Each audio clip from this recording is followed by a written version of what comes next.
Class 11th coordinate geometry का straight line exercise 9.2 का question number 13। इससे पहले जितना भी क्वेश्चन था वो सारे क्वेश्चन का सॉल्यूशन करके अपलोड कर दिया गया है, प्लेलिस्ट बना है, वहाँ से आप चेकआउट कर सकते हैं और सारे क्वेश्चन का सॉल्यूशन लाइन बाय लाइन सुन सकते हैं। तो यहाँ हम 13 एंड 14th नंबर क्वेश्चन को इस वीडियो में डील करेंगे। तो क्या है question? Find equation of the line through the point 0,2 making an angle of 2π/3। यहाँ तक क्वेश्चन पढ़ के अभी रुक जाना है। बोला है उस लाइन की आप इक्वेशन बताइए जो पास कर रहा है 0,2 से एंड 2π/3 इतना एंगल बना रहा है positive direction of x axis के साथ 2π/3 का एंगल बना रहा है। तो हमें उस लाइन की इक्वेशन चाहिए। तो चलिए हम सॉल्यूशन का जर्नी स्टार्ट करते हैं। यहाँ तक क्वेश्चन पढ़ लिए तो एक क्वेश्चन हो गया।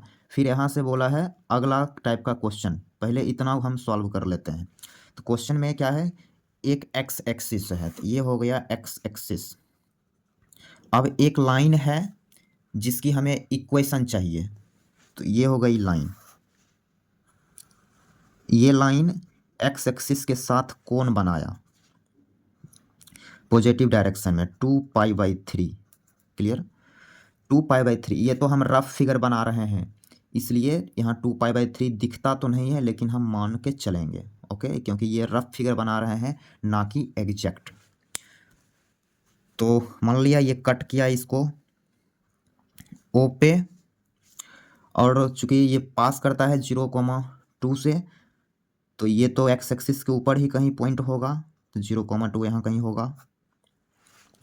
तो हमें इसी लाइन की इक्वेशन चाहिए। तो इस लाइन की इक्वेशन तब मिलेगा जब इसकी स्लोप आएगा, और एक पॉइंट तो है लेकिन इसकी स्लोप नहीं है, स्लोप लाना पड़ेगा।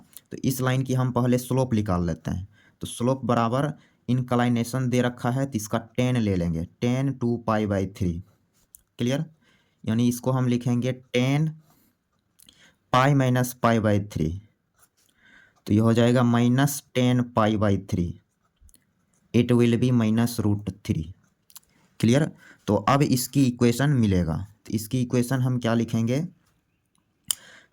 एक पॉइंट है और ये स्लोप आ गया, तो लिखेंगे इक्वेशन y-2 बराबर m means slope into x - x1 0। तो यहाँ से हम थोड़ा सा कर लेंगे स्लाइड। तो यहाँ से मिल गया इक्वेशन y-2 बराबर -√3x। सबको एक साइड भेजना है, इसको इस साइड भेज देते हैं। तो √3x प्लस y-2 बराबर 0। तो ये हो गई पहले पार्ट का आंसर। इस क्वेश्चन का पहला पार्ट का ये आंसर हो गया। आगे क्या बोला क्वेश्चन में? Also find the equation of the line parallel to it. तो भाई उस लाइन की इक्वेशन बताना है जो इस लाइन की पैरेलल है। Okay, and crossing the y axis at A distance of 2 unit below the origin. और y एक्सिस पर कट लगाता है, ओरिजिन से नीचे 2 यूनिट पे कट लगा रहा है। तो थोड़ा सा हम कर लेते हैं इसको स्लाइड। यहाँ से हमने थोड़ा सा स्लाइड कर लिया। तो इसका हम यहाँ पर सेकेंड पार्ट कर रहे हैं।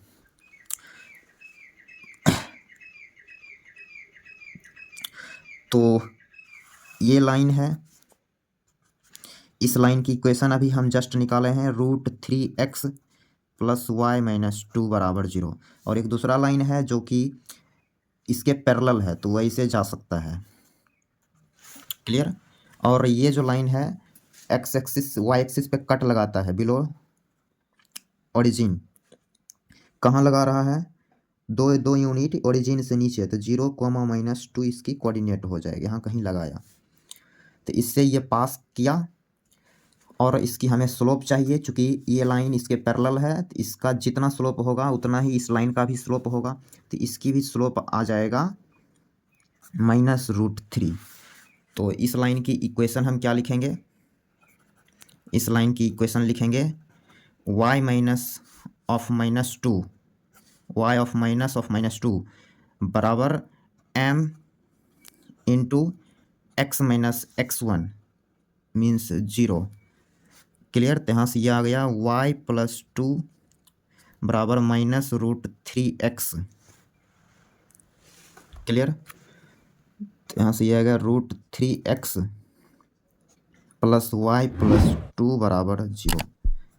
ये आ गई सेकेंड पार्ट का आंसर। तो उम्मीद कर रहे हैं ये सॉल्यूशन आपको क्लियर हो गया होगा। अब हम नेक्स्ट क्वेश्चन इसी वीडियो में करेंगे, नेक्स्ट पेज में। तो यहाँ पे क्वेश्चन नंबर 14 यहाँ पढ़ेंगे। क्या है?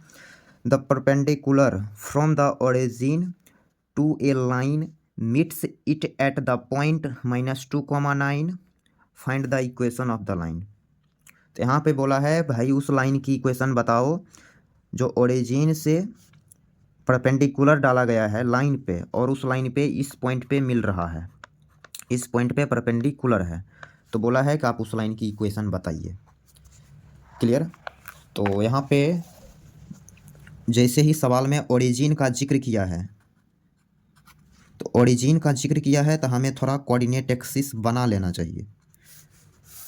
तो ओरिजिन यहाँ पे कहीं ओरिजिन होगा इसका, ये हो गई एक्स एक्सिस और ये हो गया वाई एक्सिस।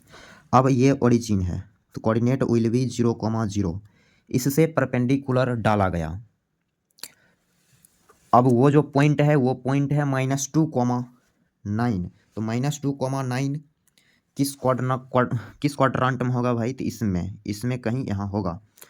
तो वो लाइन मेरे ख्याल से ऐसे जा रहा होगा। इसी पे एक पॉइंट है जिसका कोऑर्डिनेट -2,9 और इस ओरिजिन से इस पे ऐसे डाला गया लंब। ये हो गई परपेंडिकुलर। इस पॉइंट का नाम M रख दिया। तो हमें इसी लाइन की इक्वेशन बतानी है। ये जो लाइन है इस लाइन की इक्वेशन बतानी है। क्लियर। अब भाई इस लाइन की इक्वेशन तब मिलेगा जब इसकी दो बात आएगा, एक पॉइंट और एक इसकी स्लोप। तो पॉइंट तो है लेकिन स्लोप नहीं है, स्लोप निकालना पड़ेगा। इस लाइन का नाम रख देते हैं PQ। तो यहाँ हम देख रहे हैं कि एक गणित अप्लाई हो जाएगा। क्या? तो OM परपेंडिकुलर है किसके? तो भाई तो PQ के। तो OM का स्लोप कितना मिलेगा? 9 - 0 इसका स्लोप, फिर -2 - 0 मल्टीप्लाई PQ का स्लोप M मान लेते हैं बराबर -1। तो दोनों के स्लोप का प्रोडक्ट -1 हो जाएगा। यहाँ से M की वैल्यू क्या मिलेगी भाई? तो 2/9। तो यहाँ से हमें स्लोप मिल गया, जिस लाइन की इक्वेशन चाहिए था उसकी स्लोप आ गया।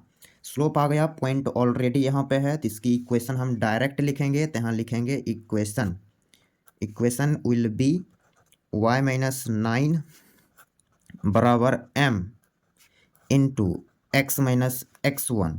तो प्लस का 2 हो जाएगा, ऑलरेडी माइनस है। तो यहाँ से 9 को आप इस साइड करेंगे, थोड़ा सा हम कर लेते हैं इसको स्लाइड। तो ये हो गया स्लाइड।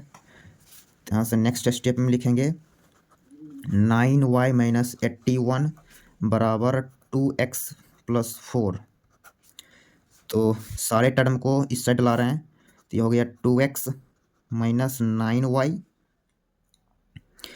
2x - 9y प्लस का 85 बराबर 0। ये हो गई इक्वेशन। तो ये हो गया आंसर। तो उम्मीद कर रहे हैं कि ये दोनों क्वेश्चन आपको क्लियर हो गया होगा।